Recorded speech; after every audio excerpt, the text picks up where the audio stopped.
สบายดีมุเพื่อนทุกคนเด้อสาว Facebook แล้วก็สาว YouTube แล้วก็มื้อนี้เดี๋ยวเราจะมาอนามัยดินตอนเล็กๆน้อยๆนี้ให้เบิ่งเด้อช่วยเบิ่งแล้วก็ช่วยติดตามให้ได้อันนี้อยู่ที่กับตัวทางใหญ่เลยทางใหญ่อยู่พี่ก็ดินตอนนี้เป็นดินของไอ้พ่อแม่ฮัดเฮาก็ดินเฮาก็อยู่ทักจานนี่เลยเดี๋ยววันนี้เขาจะมาถั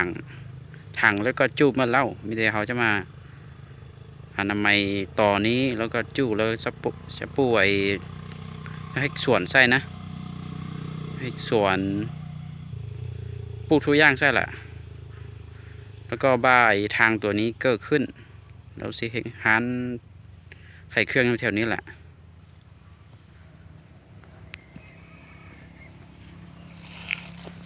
อันนี้ก็คือตอนน้อยๆตอนใหญ่ๆก็คืออยู่นี่ตอนสีตังเฮือนใหญ่ก็อยู่นี่อันนี้อยู่หลังวัดมหาโซเนอะบ้านโพนสะอาดเมืองมหาไซแขวงคำม่วนนี่แหละ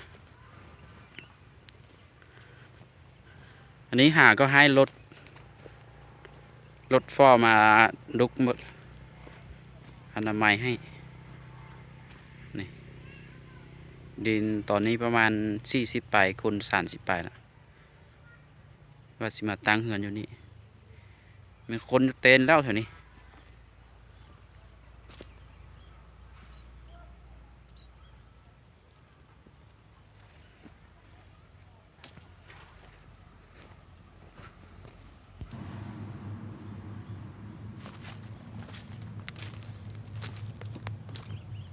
ในตรงนั้นชงพี่เด้อนู่นนอเปิดเราถอดเทหอมหน่อหาแม่เด้อchoผมเล่cho đi cho tốt rồi nên đâu của chị tàn đấy xếp của tốn non đi giờ đấy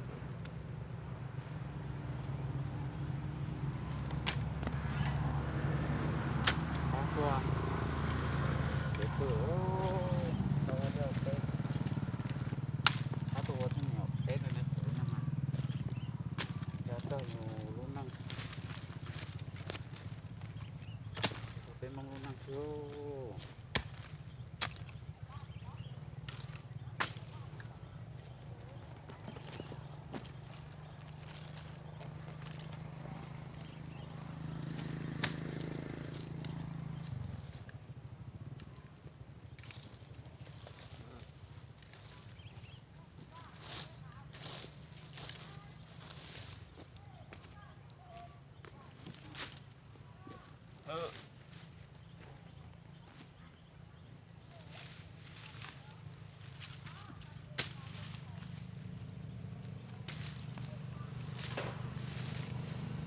nó phân nó cái cờ sập cuối trong mình tay nữa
cái nó máy đi rõ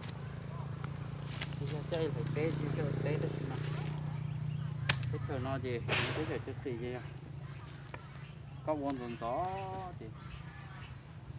cho không sâu lòng chỉ kia nó chỉ cho tao buồn chung này con cho là chỉ không lòng thứ kia hả chưa hả do hả kia có buồn buồn gió giờ đi sao có xe gì có cho là gì nó đúng nhau nè cái con lông nhật tua nè có lô đâu đi chỗ đâu đi nó phải tàn nó thì tôi thể nó đó nên sai nữa